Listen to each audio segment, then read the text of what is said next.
Yeah, it's a Saturday in the park. It's a Saturday right here, the External Bum Show. My name is the External Bum Show, and joining me also are my co-hosts Scott Morganroth and our new co-host Jeremy BALREICH. And we welcome him to our panel every single Saturday morning at 9 a.m. right here live on YouTube, Facebook, Twitch, and Twitter X platforms. All right, guys, we're going to get started with our bum segment here, which is brought to you in part by Lessons from the Microphone by Scott Morganroth in his brand new book. Don't forget to go out and get your copy today at Barnes and Noble bookstores and all across the country. Scott has a copy there for you. And the bump segment. Also, we're in the Mata Heating and Air Conditioning Studios at 724-2010-500 Mata Heating and Air Conditioning. Don't forget, your air conditioner is broken. Well, you need to get it fixed. Call Mata today, 724-201-0500. All right, everyone, we'll start off with you, Scott, with your bum for today. I'm going to go to Brandon Ayuk, actually, of the 49ers, a wide receiver. My co-host, Jeremy BALREICH, does a great job giving me ideas once in a while, and he got a bullseye on this. If this guy's discontent about his contract and wants a contract extension, I have a lot of people in the restaurant business that will be more than happy to go out there and give you a job washing dishes. So keep your mouth shut and go out and play football. And when the time comes, the 49ers are ready to go out there and extend you, they will. You're a winning organization. There's nothing more greater than an opportunity to have a chance to play for a Super Bowl every year. There really is. And you know what? If you're a malcontent one place, you're going to be a malcontent everywhere. That's just how it works in sports. So, Brandon Ayuk, just shut up. Also, I want to have a shout out if I can this time. All right. And a really good one. I want to give a shout out to former Dodgers Vice President and General Manager Fred Clare. Now, Wednesday night on the Motor City Mad Mouse show, I had one of the best interviews in my 44-year career in this business. And we talked a lot of things about the Dodgers, including one thing that's already listed in my book pertaining to the controversy surrounding Al Canis's departure after he went out there and left on bad terms because of a bad Nightline interview that deemed him as a racist. So what Fred was able to do for me is he was able to enlighten me on that. And if you want to find that interview, go to the South Florida Tribune YouTube channel and you're going to find that interview. It's a great interview. I encourage everybody to go out there and watch it. I'm very proud of it. And this will be in Lessons from the Microphone part 2 that I'll be working on later this fall. Thanks for giving me the shout out, Ralph. This one means a lot. Fred and I have been friends for like 30, 40 years. And he was gracious of his time, and he's just a super class person. He really is. All right, Jeremy BALREICH, your bum for today. 4-time Grammy-winning artist who decided to show up at the Home Run Derby and sing the national anthem drunk, Ingrid Anderson. She sang it so poorly that Roseanne Barr's was almost better. How do you do that if you are a professional? I don't care if you have a drinking problem. You have an engagement. You have people you have an agent, you have an assistant that does all this stuff. Wow. I mean, granted, the only thing that was almost as bad as her singing was the American League All-Star jerseys. They were awful. And then in that same 2-day span, you have the second pick overall in the NBA go 0 for 15 from the field, 0 for 3 from three-point land, and 0 for 2 from the charity stripe and scores 0 points. Oh, this had to have been the worst NBA draft in history. So I have a triple threat: Alex Saucer, the American League All-Star jerseys, and Ingrid Anderson. You know what's amazing about what you just did, Jeremy, And we're going to make a broadcaster out of you before it's all said and done. I promise. I've got over a year invested into you anyway, so it isn't a big deal. But if I didn't come up with Brandon Ayuk, those would have been my other bums. But since Ralph gave me the opportunity to lead off this time, you took the other 2 or 3. More power to. So actually, that's a shout out to Jeremy Balrich this time, because maybe there's hope for him after all in this business. And I'd like to think some of my hard coaching worked a little bit. Good job, Balrich. All right.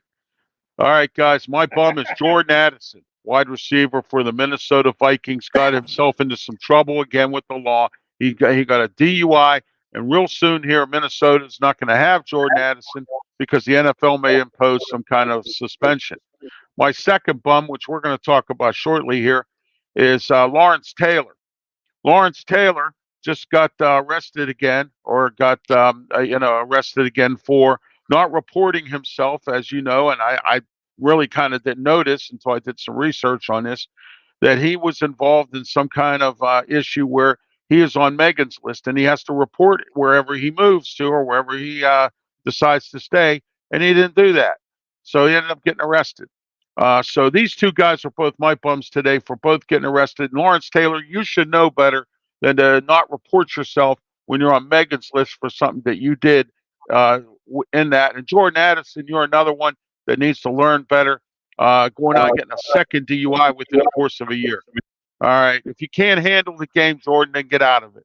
If it takes drinking and getting drunk and DUI. Jeremy, go ahead. And let's not forget, Jordan Addison went out and got drunk and drove, or got inebriated on a medical substance that's legal to do as long as you're not driving, as in marijuana. Right. But the fact that he did this on the eve of the wake for Kyrie Jackson, a kid that was Right. killed by a drunk driver. They had a vigil at the Minnesota's for Minnesota Viking fans and family. And lo and behold, while he's sitting in or recovering from being in jail in California and waiting to be Ubered, because that's what he should have done when he got done with what he was doing instead of driving, they had a gunfight break out at that wake too. 2 people were injured. Oh, wow. Too much gun I see. in the last week or 2, including the attempted assassination of Donald Trump. Say what you want about the man, but what that individual did was baloney. Yeah. You know, Yeah. we could say it's an attempted assassination, but when I found out that the kid one of his parents was a Democrat and it was an AR-15, I said, well, no wonder why he can't shoot. They don't like guns. They're trying to get them taken away. Well, here's the interesting part about this, real quick, guys, before we get into our topics about this. This is only where this happened at Butler, PA. It's only about 30 minutes from my place. Oh, I mean, I could get there within 30 minutes. And the interesting part about it is I go out to Butler all the time on Sundays after church. My mom, my wife, and I, we go out. We go to Ponderosa because there's none left. The only one that's left here is the one out in Clearview Mall out there in Butler, PA. And I've always been in Butler. I've done DJ gigs there. I've never had a problem until, now Butler is going to be on the forefront of the news for a long time, which brings a bad reputation to the community. And not only just that, too, but also to their law enforcement there, because supposedly their law enforcement and the state police didn't do their job. Secret Service didn't do their job. There's plenty of blame to go around. And now we're going to hear all this finger pointing and everything else, and it's amazing what has happened here with this whole scenario. But so all right, let's move on to let's talk about Lawrence Taylor a little bit. 65 years old, arrested for refusing to report to Florida officials that he was a sex offender.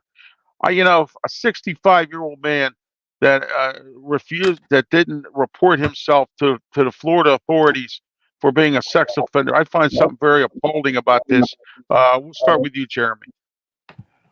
Well, number one, if he didn't report it, that was he confused on whether it was the misdemeanor type or the federal type? Because the federal type is the only one that goes, which means a felony, not a misdemeanor. is the only one that carries national weight, because you can get, as much as I hate to say it, you can be labeled as a sex offender for just stepping outside your car on the side of expressway and peeing at the wrong time. It literally has happened to people. So, and I'm not defending him. Don't get me wrong. But the fact is, whatever he did was bad enough that it was on the national scale and not just a local scale. Right. But 65 years old, is he dealing with Alzheimer's or leftover CTE? We don't know. If No. any Right. be dealing with it, it might be Lawrence Taylor, and he could have forgotten it and not even thought about it. So, like I said, I'm not defending his actions for what he did before, but defending the action of doing it at 65 years old. There is some mitigating circumstances where I understand how he could have forgot, and I'm just throwing those out there for people. But the fact he did it, which means there was a conviction, to be on that list, there has to be a conviction, and that's not good. Scott. Jeremy, you're making me crazy. You're making more and more sense by the day. Okay, that's good. But you know what? I'm going to put you in the GMTA category this time. Okay, Jeremy. Great minds think alike. Okay.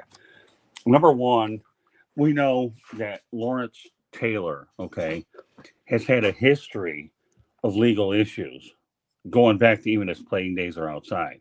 We also know that when you go into the Hall of Fame, okay, they base a lot of your stuff on play. Now, whether or not they will going forward is one thing. So it's not what you call a character thing. But you know what, Jeremy? Considering the nature of the physicality of football, okay, I would, what he did was inexcusable. He made a mistake, and obviously he'll deal with the consequences. But when you look at CCE and the head injuries and a lot of the Alzheimer's related brain issues that are there, I'm not condoning what he didn't do, registering as a sex offender.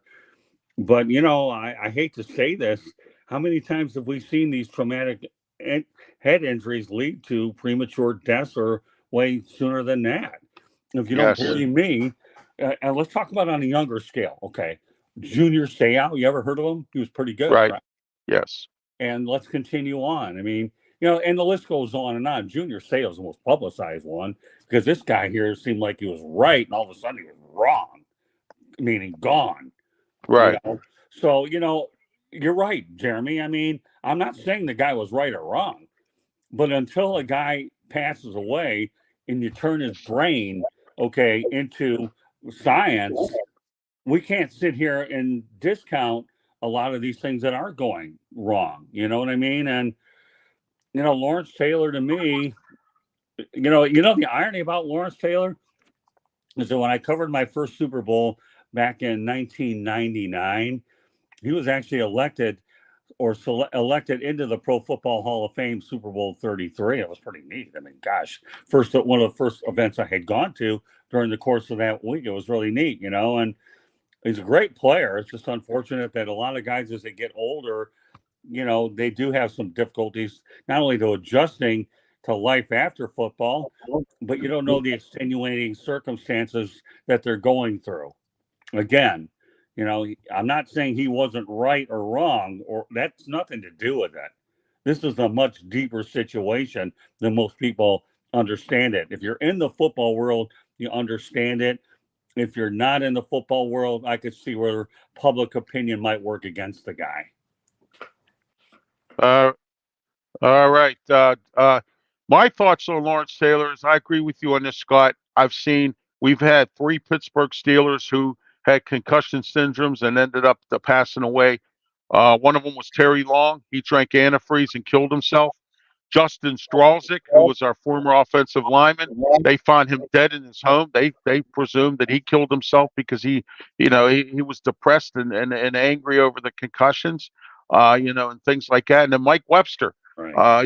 as I've mentioned many times, I was Mike Webster's personal cab driver, and I used to take him down to West Virginia to go get his meds. And he would tell me some stories about how he had all these, head concussion syndromes and things like that. And I know Jeff Hardings, who Jeremy knows well. So do you, Scott. I saw him I just watched him on a documentary or something, and he was saying about how he's all banged up from the game and everything else and whatnot. A lot of these guys are forgetting things, and maybe perhaps that could be the case with Lawrence Taylor. I mean, Lawrence Taylor did a lot. I mean, in football, he was a good football player. He put Joe Theismann on the shelf and things like that. But I mean, perhaps he might have just forgot about what happened there with that as well. All right, this segment was brought to you in part let by. me add one other thing Good, to Scott. that. Okay, remember when there's probably more to this story than we realize. One of the policies that I have on stories that I have on my network, okay, Okay. is I might wait a week or two on a story and then decide to talk about it until I get more information. Jeremy knows what I'm talking about. How many of these shows have you been on? Am I looking to get that quick trending story right off the press? No, not the way I do things. Give me more and more time to dig it out. And I'll tell you why I'm mentioning this. We all know about that Duke situation many years ago, the Duke lacrosse, right? Right. That was premature. What about the golf situation earlier this year? I'm drawing a blank. Maybe I got some head issues. I know what you're talking about, but I can't remember the name either. Yeah, right. But it might come up. So all of a sudden, we're so quick to rush to judgment, right? Okay, wasn't it Rory? Rory No. It was Scotty Scheffler with that thank incident. you. All right, so The Scotty Scheffler thing, Scott. thank you. Yes. All right, so we have two situations where we're rushing to judgment, okay, where we don't have all the facts in order. And that's the one pet peeve I really hate, really do. And for anybody that reads my book will say, let's get it right and let's don't rush to judgment. You can't do that. And I think that that's the one thing that, again, forget Taylor. Okay, yeah, I saw that crushing hit when he ended Theismann's career. And let's face it, he was a very feared player. But you can't go out there and the guy is innocent until proven guilty. Now, again, this was a simple thing where he forgot to do something, but his history doesn't do him any justice either.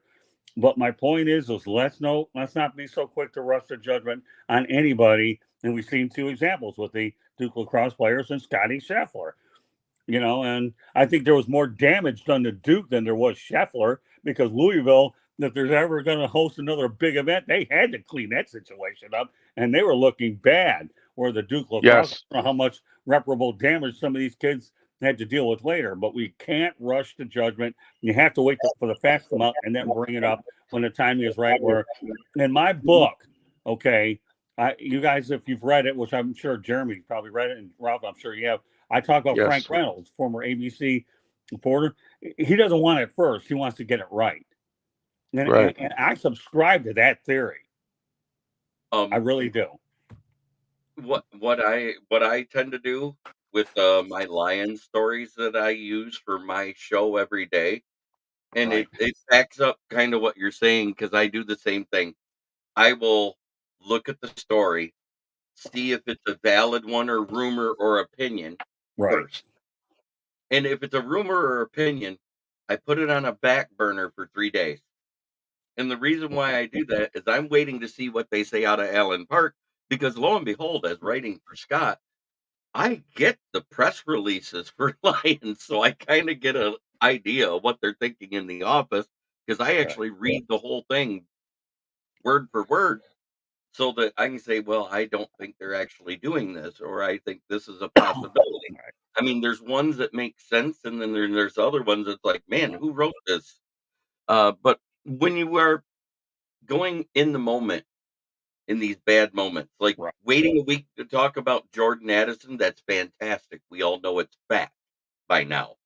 He was literally arrested for suspicion of DUI because of how California law works. They can't arrest you for a DUI like they can in Michigan and Texas just because they think you're drunk. Right. They have to say suspicion of DUI until his chemical results of a blood alcohol content and also a THC content is taken and done by a hospital. So they have to call it suspicion of DUI because somebody said it was false arrest because they were sober by the time they tested the blood. So, Jeremy, all you're telling me is that you're using all the tools in your toolbox properly. And when you become a journalist, that's when you come of age as a journalist. Okay. And that's exactly what I do. Whether I get them from Jacksonville, Miami, Detroit, or the NFL offices in general, wherever I get them, because I obviously I'm on a lot of lists. That's what you have to do. And that's exactly what I've tried to instill in you in the last year and a half or 2 years. I don't even know how long it's been. It's been a while. And that's the thing. It's about getting it right. Use the tools in your toolbox. A hammer is designed to put a nail in there, a screwdriver, and the list goes on. And that's what BALREICH just did. Yeah, all right, I have an idea what the story is, but I need some hard-nosed, strong confirmation. Boom, it's the topic, and then you'll see how far it lingers on, depending on who you have working with you. That's the one thing, Ralph, hopefully, as we continue to work together. I'm not saying I know everything, but any advice, you're one of the most coachable, nicest people I've ever dealt with, which is why you're on my platforms, because I don't accept people that aren't coachable, that won't listen, won't stick it out. I've let a lot of people go because of that. Jeremy will tell you. Right. I have time, but my point is that's why you have to make sure your sources are strong and reliable, and make sure you have enough facts to back up your opinion. And that's what I learned early in the business when I was 17 years old. He's let me twice already. What's that? I was joking. I said you let me go twice already. Yeah, well, you'll have as many lives as Morris, but you have one thing going for you that I have with me. That's my wife, Candy Ebling. But you know what? And she always has a way to give you more lives. But you know what? I'm glad you're still with us because we're finding a way to make an asset out of you. So it doesn't matter. That's why you got approved for the NFL draft, pal, because I'm the one that had final say in that whole decision. I know it, and I appreciate it. And I've I know. Many times.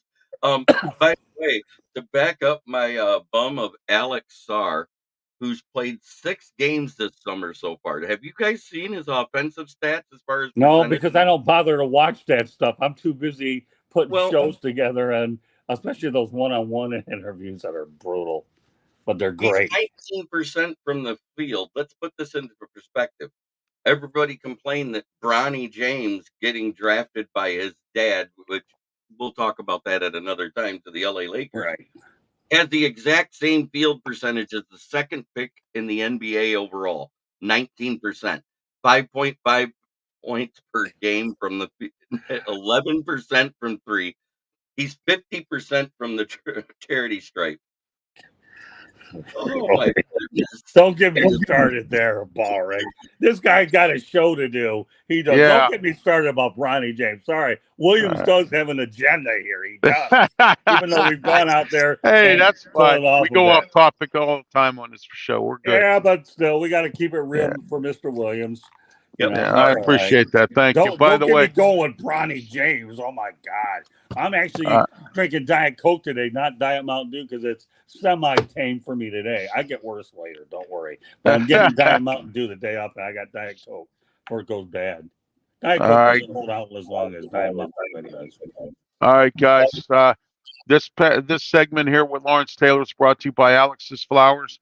Call Alex today. 30 years in the floral business. He will handle all your funerals, weddings, any kind of an event you have that requires of flowers, and even for your sweetheart.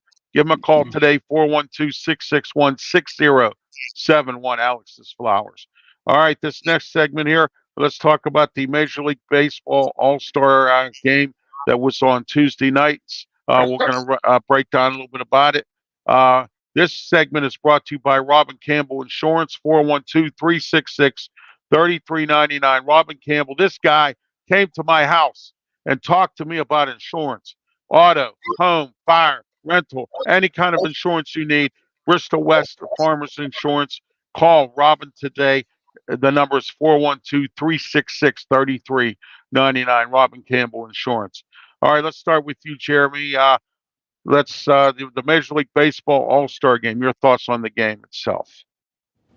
I think they should have gave the All-Star MVP to the coach of the American League because he overcame those uniforms. They should have lost due to ugliness. Yeah, they were, man. There were some. They were Oh awful. my gosh. Oh, but actually, believe it or not, guys, I only watched Paul Skeens pitch, and then after that, I turned it off. So I mean, so I just want to let everyone know that. Scott, your thoughts on the Major League Baseball All Star Game? What I do know is I think the ratings went up by like 6% this year, which wasn't too bad. So that'll help. Yeah, I mean those uniforms, which I consider the modern day version of the White Sox old uniforms called pajamas. I think that was like a lot of my old dates. It was a one and done. So, again, the American League ended up winning it. I still think the baseball all-star game of all of them is the best all-star game out there.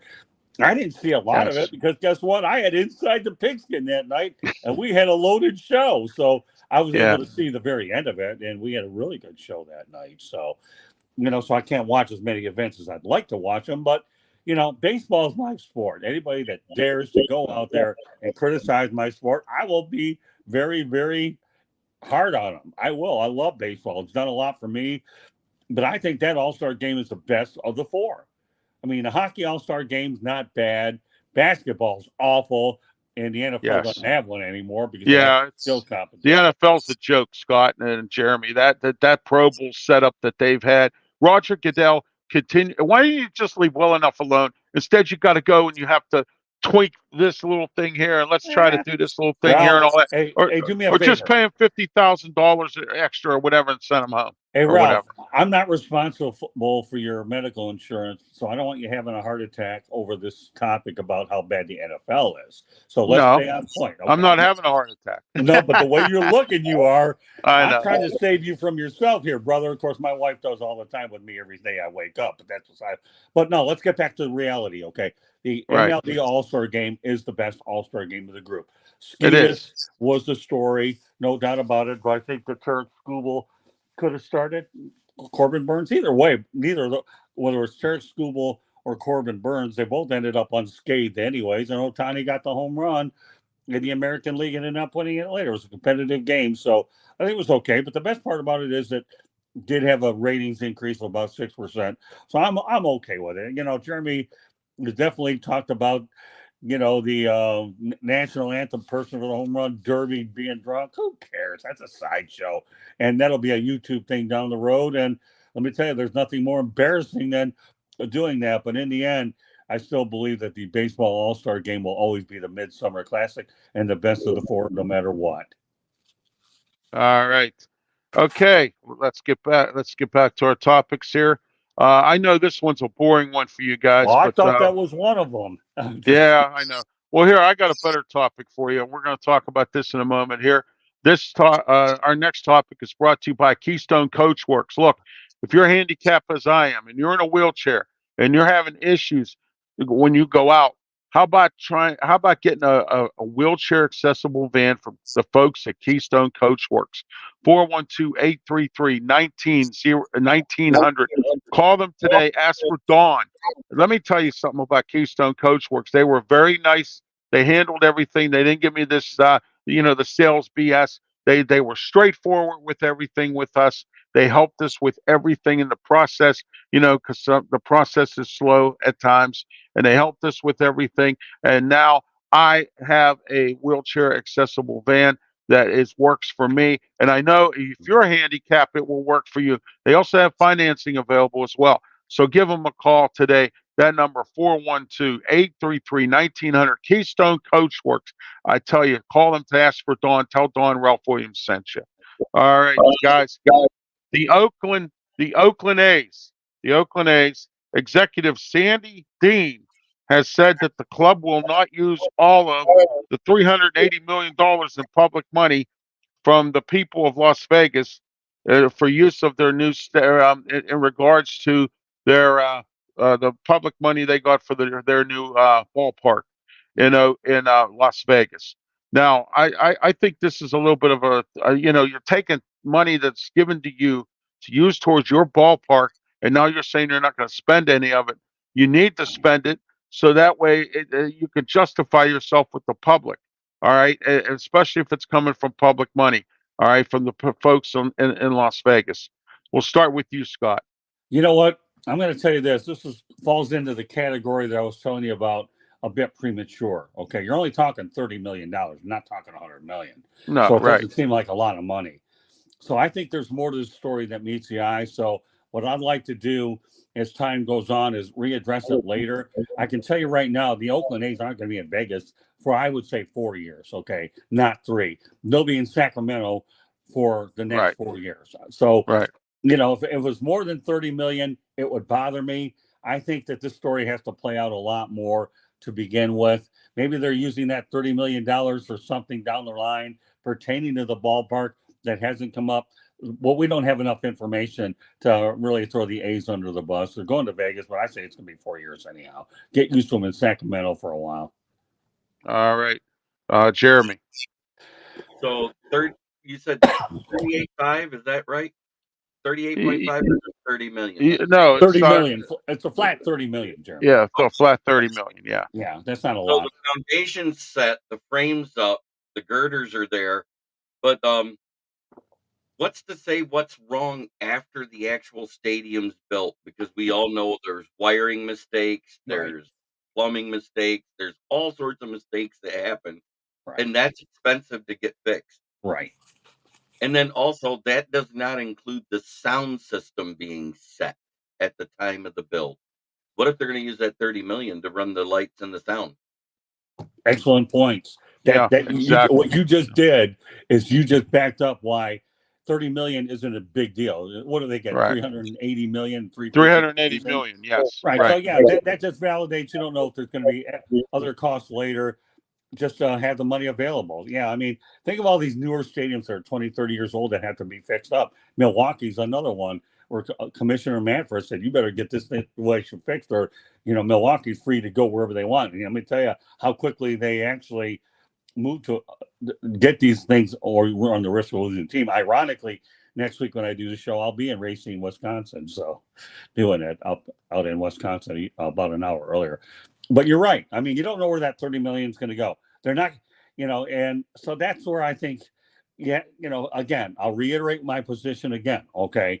If it was 50 to 75 million, I got a problem. 30 million, and this time overruns, mistakes, whatever, I kind of, let's wait this one. I'll wait before I go any more details than I am now. All right, guys. Too many PDDs. All right. This next segment, we're going to talk about NFL training camps coming up. I know that some of them are already going, and some, like the Steelers, start now on Wednesday. So this segment's brought to you by the Super 8 by Wyndham and Grove City, 724-436-0026. Call them today at the Super 8 in Wyndham and Grove City. If you're going there for the outlet mall or if you're going to Grove City to the college or anything, stay at the Super 8. I got to tell you, they have great personalities there, excellent service, a clean hotel, and for the price I paid, it's great. It was a great stay that my wife and I had there at the Super 8 Grove City. And I advise you that if you want to save some money from paying the expensive tab on any other hotels in the area, go to the Super 8 Wyndham in Grove City. I got, again, clean rooms, excellent continental breakfast. The whole time was a great stay for us there. So I call them today. That number 724-436-0026, and that's the Super 8 in Grove City by Wyndham. All right, the NFL training camps are here. Scott, let's start with you. Miami Dolphins, Jacksonville Jaguars. What about them? Starting their training camps. When did their training camps start? What do you expect to come out of these training camps and everything else? Your Not thoughts? much, to be honest with you, because nowadays, when I first covered training camp, what they were, right?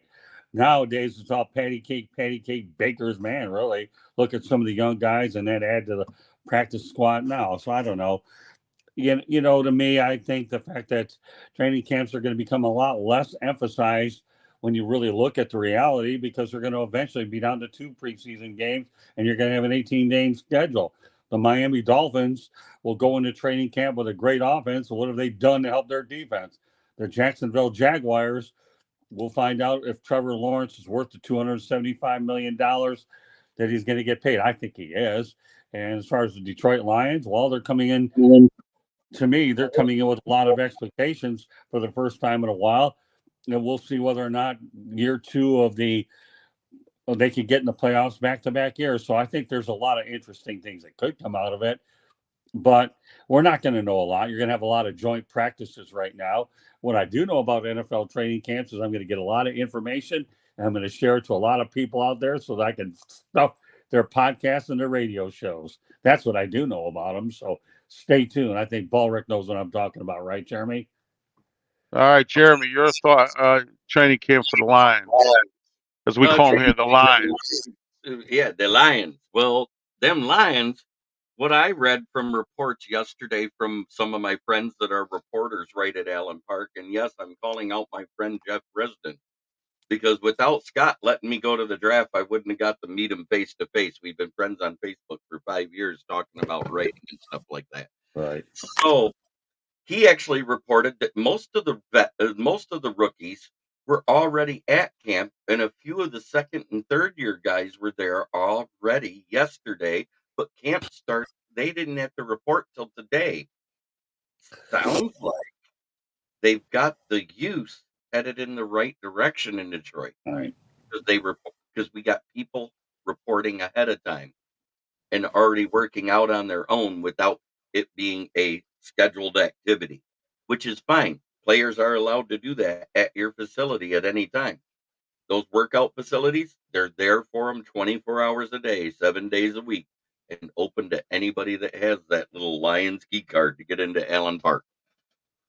I hope to hear about. There's a couple of guys I really want to hear more from. I haven't heard much about Ennis Rakestraw and how he's doing this Right. off season so far. Giovanni Manu, I want to hear how the coaching of Hank Fraley is helping him with getting a better center of gravity and balance so that he can maintain his uprightness and not fall on top of guys and get an accidental holding call, because that's what he did a lot in college. They don't call that in the college football league. So that's something I don't want to see, because if you fall on top of somebody and you don't make an attempt to get up off of them right away, holding is called. We've seen it.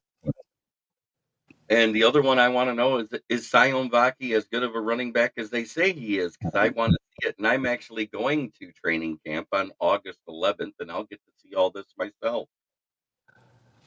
See, let me tell you, Right. Ralph, Yeah, Jeremy and I had an animated conversation at the NFL draft. Put him on the screen here, okay?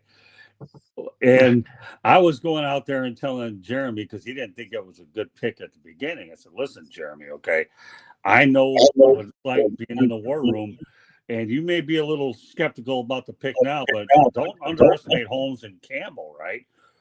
Because if all they get out of this guy is this physicality, you're doing okay. And when I've learned from Don Shula and a lot of other coaches through the years, and the biggest thing that people have to understand, excuse me, is this, okay? Coaches will tell you have to build around a player's strength. That's what and Don Shula told me that first, and then a lot of other coaches I've worked with over the years have done that too. So if the Lions are able to get the physicality out of this guy that Jeremy and I talked about, they're going to be fine. The two words that we have to understand that Jeremy pointed out, or didn't mention them by words, but I knew where he was going, is called self-starters, okay? If you're a self-starter, you're motivated.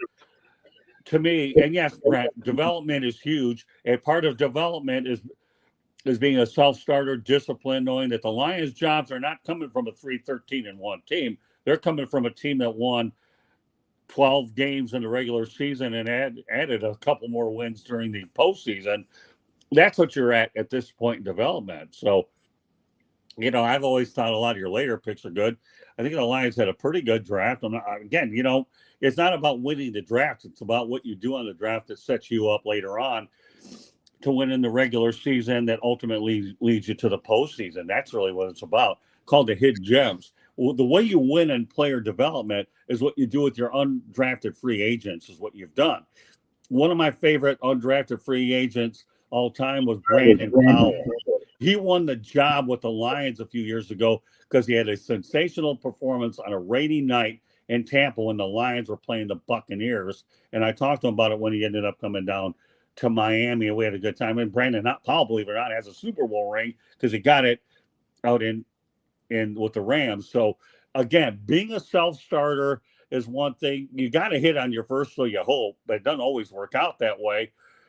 But your middle rounds with the undrafted free agents. So it'll be interesting that there'll be more and more storylines. There'll be other draft picks that get cut, as time goes on. So again, the word that we're talking about is, I agree, Jeremy. We don't know much about this guy yet. But let me tell you, in the next week or 10 days, we're going to know a lot more about him because the rookies have to go out there and take advantage of the time early before you get the veterans ready to come back. So this is when you have to make early impressions of the coaches. Not that your off-season program didn't allow you to do it, but now this is when it matters the most. Conditioning and what you've learned out of the book. All right. Brent here says, good morning, JB, which we'll put that up there. And he also says development is key or is huge. So, Brent, thank you for watching the program this morning. Those of you last week who didn't get through, I laid an egg in the comment section. I had some issues with the comment section part of the show last week and didn't get everybody on, and I apologize for that. So that was on me, and I admit I was wrong.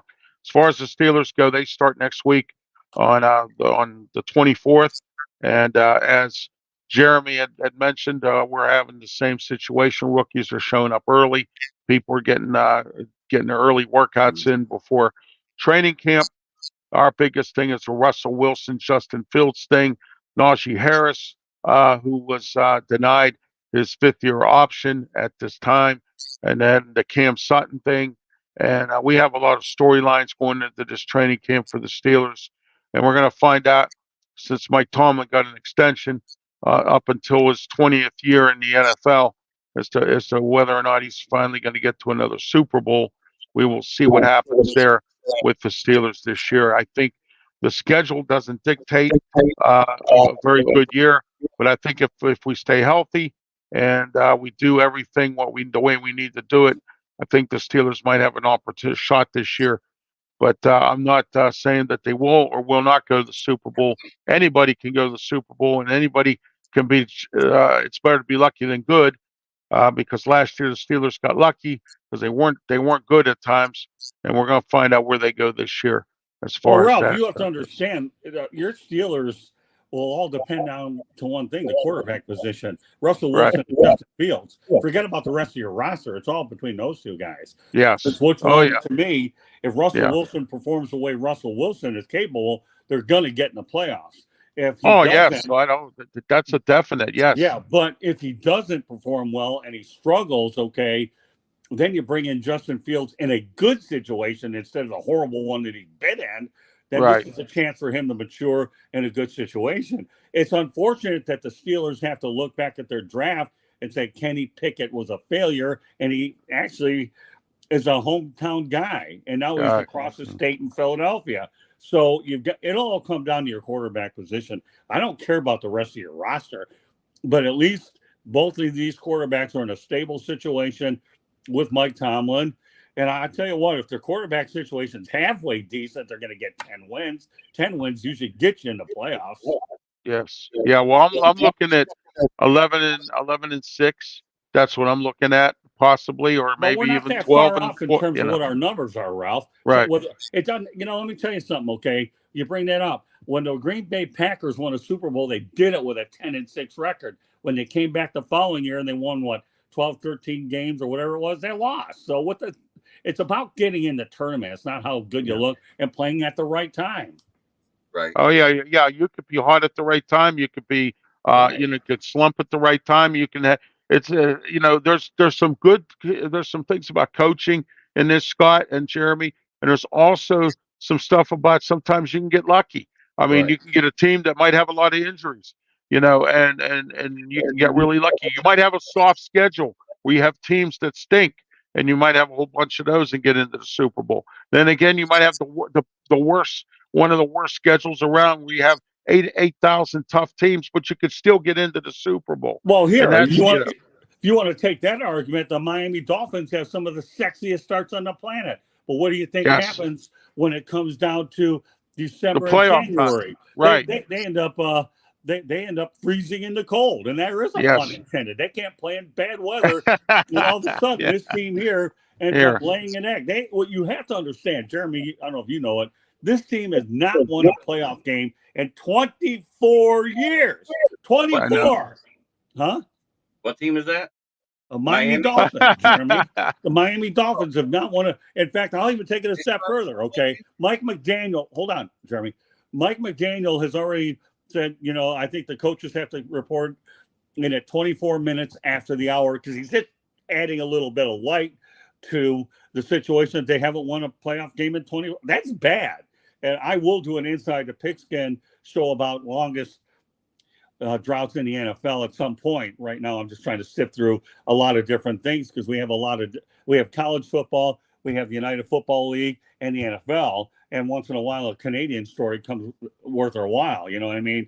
So again, the one thing about Inside the Pigskin, we don't talk about a sport. We end up talking about four, and there might be the possibility I might add another one later on, depending on how things go. So when I talk about football in its entirety, okay, there's so many different variables of what we're talking about, how teams win, lose, and all that. And some of these droughts are what they are because there's a reason. Miami Dolphins haven't been relevant for a long time. In fact, the one guy I will say about the Dolphins who never got the credit that he deserved was Jay Fiedler. Okay, he's been unappreciated for a lot of years. Oh, yeah, absolutely. All right, guys, let's move on. College football is getting ready to start up in August. We have training camps coming up. And this segment today is brought to you by the original hometown pizza, Moon Township, University Boulevard, 412-264-4444. Call them today. Takeout, eat in, delivery in the Moon area. Call them today, 412-264-4444. Some great pizza prepared by some great people and some great hospitality. And I got to tell you, if you go to the eat-in and you want to sit down and eat in there, they have some old-fashioned Galacta and Pac-Man games, and the atmosphere is just great there. So if you want to go eat in, take out, or even have it delivered if you live in the Moon area, 412-264-4444. The original hometown pizza. All right, guys, college football ready to get started here. We'll go around the horn here. Jeremy, up on your end of the turf here of the United States, what college football on your side? College football, well, it looks like for the first time in 3 years, we might see Michigan State win again because I don't know what's going on with Michigan as far as how they're going to play under their new coach. Usually when you promote an assistant, you might get 1.5 to 2 years of good play, and then you finally get to see what that coach's recruiting classes look like. Right now, Sharon Moore is still running with some Jim Harbaugh guys, but most of that defense is in the NFL now, so I don't know how good that defense will be again. So hopefully they are coached just as well. Hopefully they play just as tough, but I expect closer to like an 8 or 9 win season out of the Wolverines, and it looks like we're expecting the same thing out of Michigan State because let's face it, the new guy got handed a dumpster fire. Oh, there you go. All right, Scott, Miami Hurricanes and well, you know what, the South Florida Ralph, Bulls. I'm going to go out there and talk about 4 teams. All right, the Wolverines, who I'm in contact with a lot. I'm with Jeremy. 8 or 9 wins is what I think you can expect out of Michigan. I have FAU struggled first year under Tom Herman, hoping to actually catch up with them in a couple of weeks and present them with my Motor City Madmouth hat. I think we could expect about 6, 7 wins out of the Owls this year. I think USF gets you up to about 8, 9 wins, coming off a big bowl win when they blanked Syracuse 45-0. And last but not least, the team I pay the most attention to will be the Miami Hurricanes. Mario Cristobal is in year 3 of building up the program, and I expect some major strides out of them. I'm not going to sit here. If the Hurricanes did get to a bowl game last year, I think they've made a lot of good upgrades to the quarterback position. If I were going to go out there and speculate what the Canes would do, I'll say probably about a 9-win season, hopefully a bit more. But Those are the 4 teams I'll be paying attention to this fall. I don't know how much NFL stuff I'm going to cover because I'm so buried with college football that by the time Sunday rolls around, I'm exhausted. But you never know. There could be an NFL game. But these 4 college teams keep me really busy, and we'll see what happens. And I'm hoping to try to work some magic and get credentials for the Canes and Florida Gators on the opener. But I have a lot of work to do to get those things done, and I'll announce them at a later date should they transpire. Sure, we'll talk about more of it coming up in August. When the season gets more rolling a little bit. Right. Brent here says, for sure, guys, you have to be hot at the end of the season. Brent also says, I have a question. Do you guys think because of Saban leaving Alabama, do you think Brad Holmes will still get a top quality players from there? Jeremy. If they have continued success like they've had under Saban, then yes, he'll probably still draft from that pool of players because the pool of players are still Saban players for the next 2 to 3 years at least.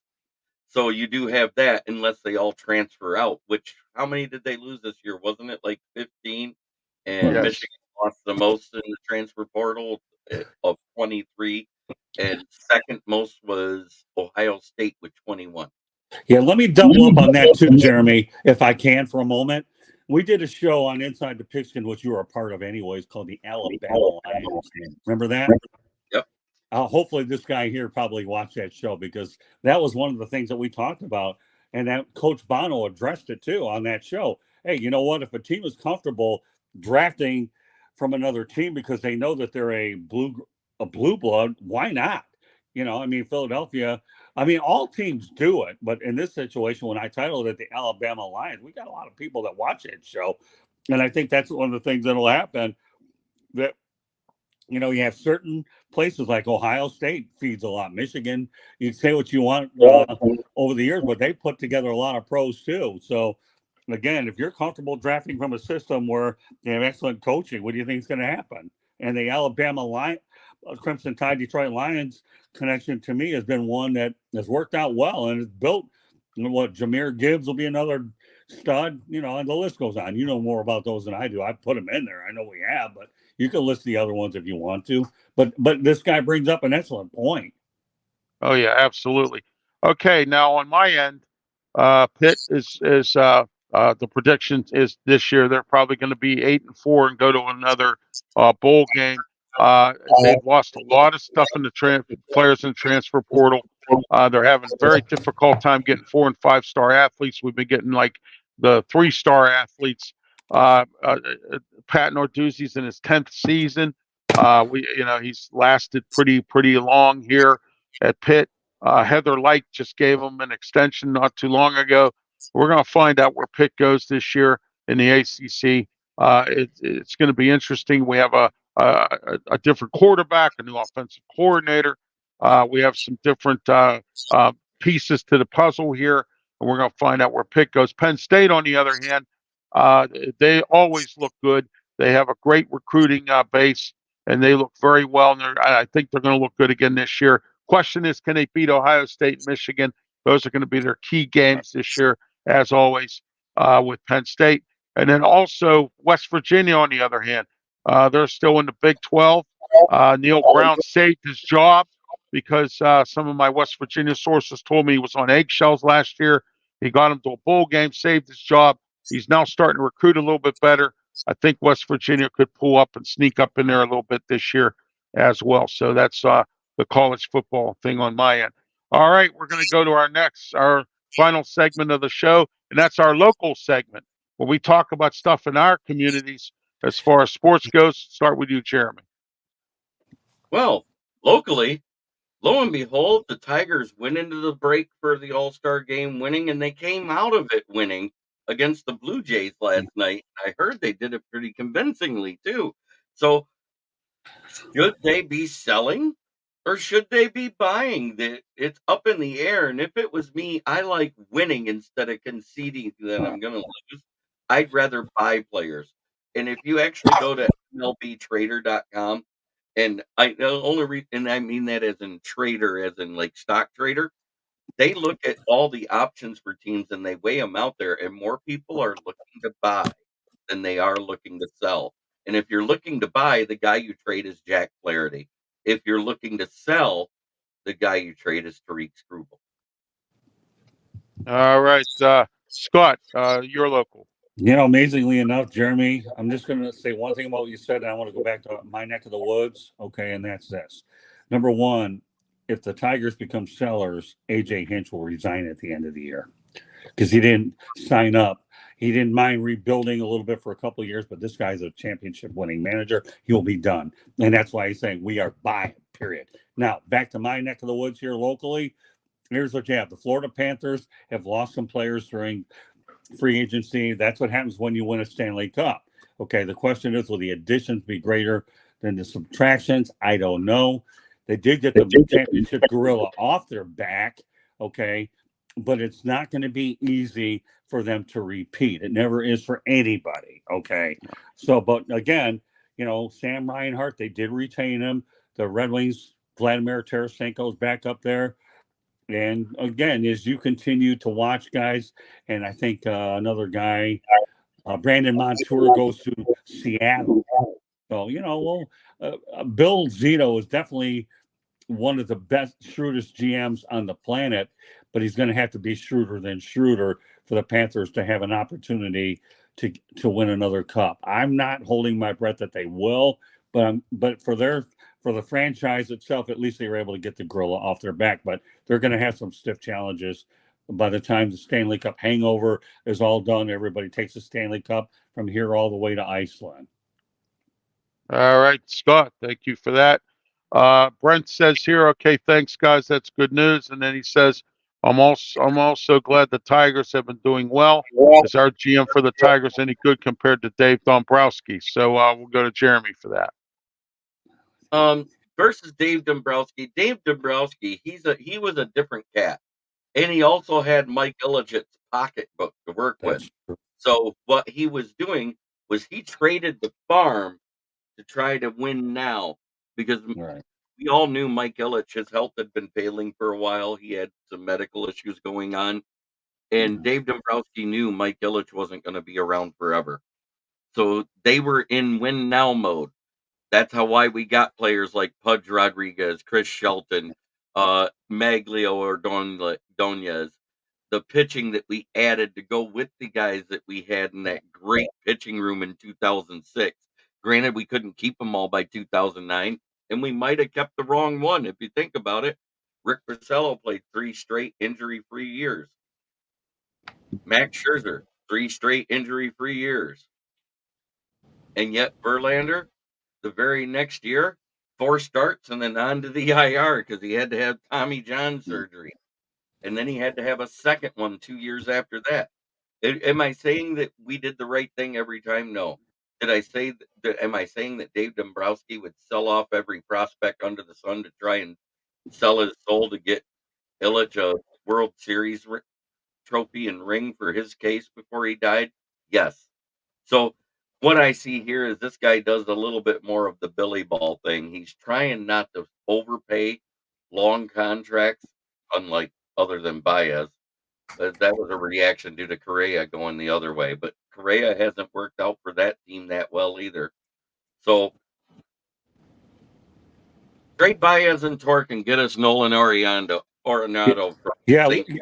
Let me add to that Verlander trade too. Chad Krunk, who I work with the Detroit Tigers, and I have good communication when I cover their games. Every now and then I'll talk to Chad because sometimes they don't give everybody Clubhouse because they limit it to so many people. But I asked Chad because he's a very credible source for me. You have to become friends with these PR guys. So if you can't get in the locker room, then what you do is say, all right, give me a suggestion and I'll work on it. And Chad did. One of the Chad suggestions, Jeremy and Ralph, Jake Rogers. Okay. How did that turn out? He's a starting catcher. And I wrote a story on Jake Rogers as well. And he's turned out well. He's still, he's on their roster. He's done a pretty good job. The other 2 players didn't work out. So I can't say that Verlander trade to Houston was a complete wash or a disaster because you still have a catcher out of it, and thanks to Chad, I did get it.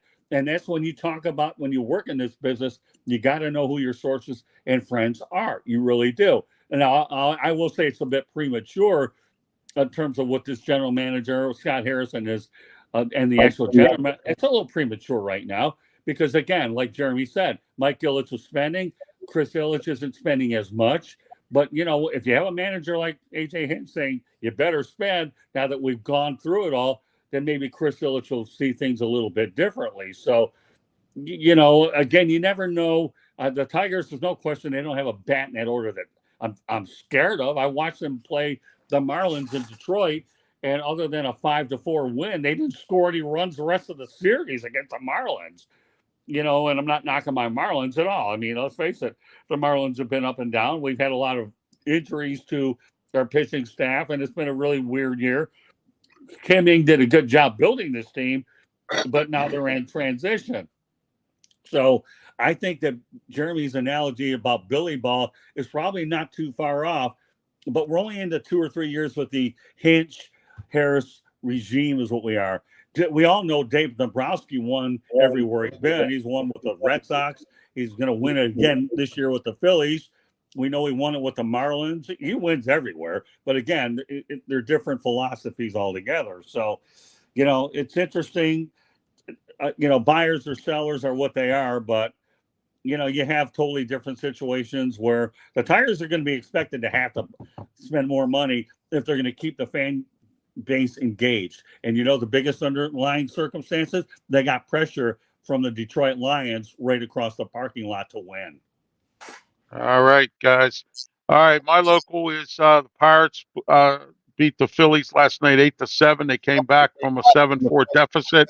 I think the Pirates need to have some consistency coming into the second half of the season in order to make it to a wild card. It's doable in this weak division of the Central Division here in Major League Baseball. All right, you have the Cardinals who are sort of doing average. The Cubs always hang in there. Milwaukee always has a good team, but the Pirates have a tough road to hoe coming up the next few series. But I think they can do a really good job if they can just get some consistency and not this roller coaster ride that's been going on all season long. They have to sweep some series. They have to continue to take the series 2-1 or 3-1 or whatever. Anything but start losing 10 games and then have to play catch up. It just can't happen. The Pirates have got to be consistent with this. And as we spoke earlier, Steeler training camp's coming up. The Penguins, on the other hand, they had a reasonable draft. They didn't have a first-round pick because of the Carlson trade. I think Kyle Dubas has his team where they needed to be, and they're in the process of signing Sidney Crosby to another extension that'll take him into his 20th season. And who knows where he'll go after that. They managed to keep the gang together. But let's see if the gang staying together, the head coach Mike Sullivan, Sidney Crosby, Evgeny Malkin, Chris Letang, Eric Carlson, can this team rebound from a bad last year where they didn't even make the playoffs? Let's see what happens. Injuries are important as well. Kyle Dubas has brought in the right pieces. He's bringing in some young guys, hired some new coaches, assistants. Let's see what happens here with the Penguins this year. They might even have a better year than they did last year. I have a lot of faith in Kyle Dubas. And this segment was brought to you by Fold and Travel Mobility, 1-877-GOT-FOLD, 1-877-GOT-FOLD. Your handicap in a wheelchair. I'm always looking out for my fellow handicappers out there that are handicapped in a wheelchair, disabled, or whatever. Look, call Fold and Travel Mobility today for a folding power wheelchair. If you can't afford a wheelchair van, or if you don't want to finance one and you just have a regular car, go out and get yourself a folding power wheelchair from Fold and Travel Mobility. Prices are really great prices. They always have some great sales. And also, they will work with you on financing. They will get you the financing you need to get you a folding power wheelchair. FoldandTravelMobility.com. Fold and Travel, 1-877-GOT-FOLD. Fold and Travel Mobility. If you're handicapped, make your life better. Fold and Travel Mobility. Keystone Coach Works. Make your life better. All right, guys. Thank you for being part of the show as always this morning. And I want to thank Mata Heating and Air Conditioning for being our studio sponsor. 724-201-0500. Call Mata today. Final thoughts, and also Scott, tell us how they can get a hold of you, and final thoughts. All right. Well, you know what? Again, another good show. We covered a lot of ground here today. And I think that as we continue to develop chemistry with you and I and Jeremy, and then we bring on Leo into the picture, it'll be a four-way conversation, which Yes. figures to get better. So Right. I got to give BALREICH his due. Sometimes it's hard for me to do it because I don't want him to get a big head, but he's done all right. But anyways, final thoughts is I am really looking forward to college football season, but more importantly, I'm looking forward to continuing to cover more and more baseball, because I tell you right now, I'm going to make an announcement that Lessons from the Microphone Part 2 is a book that I'm going to be starting to work on this fall. I'm waiting until the end of the year before all the ducks start to fall, and that's when it comes into play. But meanwhile, if you haven't obtained your copy of Lessons from the Microphone, Tuning into the Enduring Wisdom of Visionary Leaders, please get a copy on Amazon and Barnes and Noble. It's a book that people that could learn about whether you're in the media or not in the media. Also, I have a YouTube channel called South Florida Tribune. Okay, please kindly subscribe to it. And our website is www.southfloridatribune.com. You can find us on X/Twitter at Tribune South. So, Ralph, your show continues to get better and better. And obviously, as you obtain more quality commentators, it only figures to improve week in and week out. And I'm just really delighted to be a part of it. I will be doing it next week out in Racine, Wisconsin, and I'm getting ready for a really busy fall. So I don't think I've ever had an off season, but I wouldn't have it any other way. Great to be on Saturday nights. I look forward to it every week. All right. Thank you very much, Scott. And Jeremy, your closing thoughts, and tell everybody how they can get a hold of you. My closing thoughts is we heard a poll taken here in Detroit recently, because we got a new GM, or whatever they're called, president of basketball operations there with Detroit, that replaced Troy Weaver. I think it was 2 years too late. But anyways, we got a new guy there, and they polled, will you be upset if the Pistons haven't made the playoffs in 2 years? And 90% of the Pistons fans that responded, which they had a pretty good response, it was 40,000 votes, said no, they wouldn't be upset. Then why are Tiger fans so upset with our GM right now in the second year? You say they always draft pitching, but the last 2 years they've taken 3 defensive position players over pitchers in the last 2 drafts.